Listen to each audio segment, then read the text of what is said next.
Big boss Telugu సీజన్లో మొత్తం 14 మంది కంటెస్టెంట్లు అడుగుపెట్టారు. వారిలో పర్మనెంట్ ఇంటి సభ్యులు కాదని పెద్ద బాంబు పేల్చారు నాగార్జున. హౌస్లో ఉండేందుకు కావాల్సిన సౌకర్యాలు సంపాదించుకోవాలని చెప్పారు. ఓ టాస్క్లో భాగంగా స్టోర్ రూమ్లోంచి బెడ్స్, సోఫాలు వంటి తదితర ఫర్నిచర్ తెచ్చుకున్నారు కంటెస్టెంట్. కానీ హౌస్లో మాత్రం బెడ్స్ లేవు. దీంతో రాత్రంతా నిద్ర లేకుండా కొంతమంది సభ్యులు జాగారం చేశారు. లైట్స్ ఆపకపోవడం, పడుకోకుండా ఉండడం వంటివి క్రమశిక్షణలో భాగమేనని అని రతిక అనుమానం వ్యక్తం చేయడంతో పడుకున్న ఆట సందీప్, శివాజీ లేచి కూర్చున్నారు. మరోవైపు టేస్టీ, తేజ, షకీల మధ్య ఆసక్తికర చర్చ సాగింది. అయితే టేస్టీ తాజాగా చాలాసార్లు నిద్రపోతూ బిగ్ బాస్ అంటూ అడిగాడట.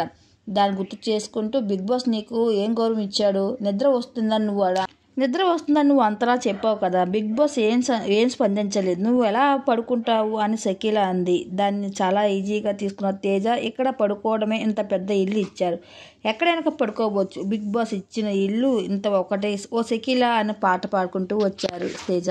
తర్వాత షకీల, తేజ ఇద్దరు నేలపై కూర్చొని మాట్లాడుకున్నారు. అవును, అసలు మీరు ఎందుకు ఇలాంటి సినిమాలు చేశారు అంటే, సినిమాలు ఆఫర్లు రాలేదా, మీరు ఏం చేశారా అని తేజ అడిగాడు. నాకు అప్పట్లో ఏ అవకాశాలు వచ్చాయో అవే చేశాను, వాటి ఒప్పుకున్నాను. నాకన్నా అడ్వకేట్ సినిమాలో ఆఫర్లు వచ్చాయి. అంతకుమించి చిన్న స్కిప్లు చేసుకుంటూ గ్రామర్ సినిమాలు చేశాను. అలా డ్యాన్సులు చేసినప్పుడు లేని తప్పు ఇలా సినిమాలు తీయడంలో తప్పేంటి అంటే అనిపించింది అని షకీల సూటిగా సమాధానం ఇచ్చుకుంటూ వచ్చింది.